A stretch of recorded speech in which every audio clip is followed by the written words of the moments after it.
प्रेम से बोलिए शंकर भगवान की जय। आइए मंगल प्रदोष व्रत सुनते हैं। मंगल प्रदोष व्रत का कथा श्रवण करते हैं। हर माह के शुक्ल पक्ष और कृष्ण पक्ष की त्रयोदशी तिथि को प्रदोष तिथि का व्रत किया जाता है। इस मास का पहला प्रदोष व्रत है। यह तिथि मंगलवार को आती है, तब उसे भौम प्रदोष व्रत के नाम से जाना जाता है। आज भौम प्रदोष व्रत पर शिव योग, सौभाग्य योग, सर्वार्थ सिद्धि योग और बुद्धादित्य योग जैसे महायोग भी बन रहे हैं, जिससे इस दिन का महत्व काफी बढ़ गया है।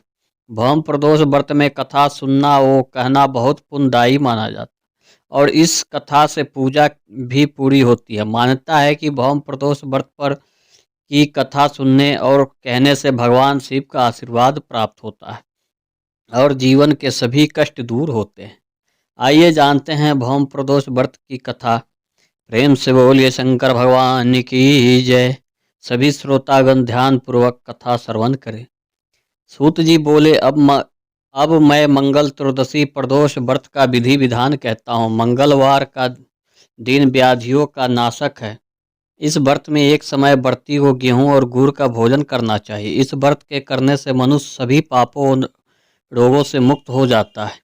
इसमें किसी प्रकार का संशय नहीं है। अब मैं आपको उस बुढ़िया की कथा सुनाता हूँ जिसने यह व्रत किया, वो मोक्ष को प्राप्त हुई।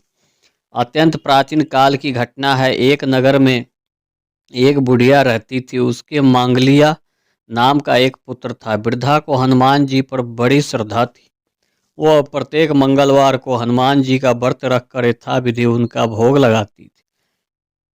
इसके अलावा मंगलवार को एक न तो घर लिपती थी और न ही मिट्टी खोदती थी। इसी प्रकार से व्रत रखते हुए जब उसे काफी दिन बीत गए तो हनुमान जी ने सोचा कि चलो आज इस वृद्धा की श्रद्धा की परीक्षा करें। वे साधु का वेश बनाकर उसके द्वार पर जा पहुंचे और पुकारा, है कोई हनुमान का भक्त जो हमारी इच्छा पूरी करे। वृद्धा ने यह पुकार सुनी तो बाहर आई और महाराज क्या आज्ञा है। साधु वेशधारी हनुमान जी बोले कि मैं बहुत भूखा हूँ, भोजन करूंगा, तू थोड़ी सी जमीन लीप दे। वृद्धा बड़ी दुविधा में पड़ गई। अंत में हाथ जोड़कर प्रार्थना की कि हे महाराज, लीपने और मिट्टी खोदने के अतिरिक्त जो काम आप कहे वह मैं करने को तैयार हूँ। साधु ने 3 बार परीक्षा करने के बाद कहा, तू अपने बेटे को बुला, मैं उसे औधा लिटाकर उसकी पीठ पर आग जलाकर भोजन बनाऊंगा। वृद्धा ने सुना तो पैरों तले की धरती खिसक गई, मगर वह वचन हार चुकी थी। उसने मंगलिया को पुकार कर साधु महाराज के हवाले कर दिया, मगर साधु ऐसे ही मानने वाले न थे।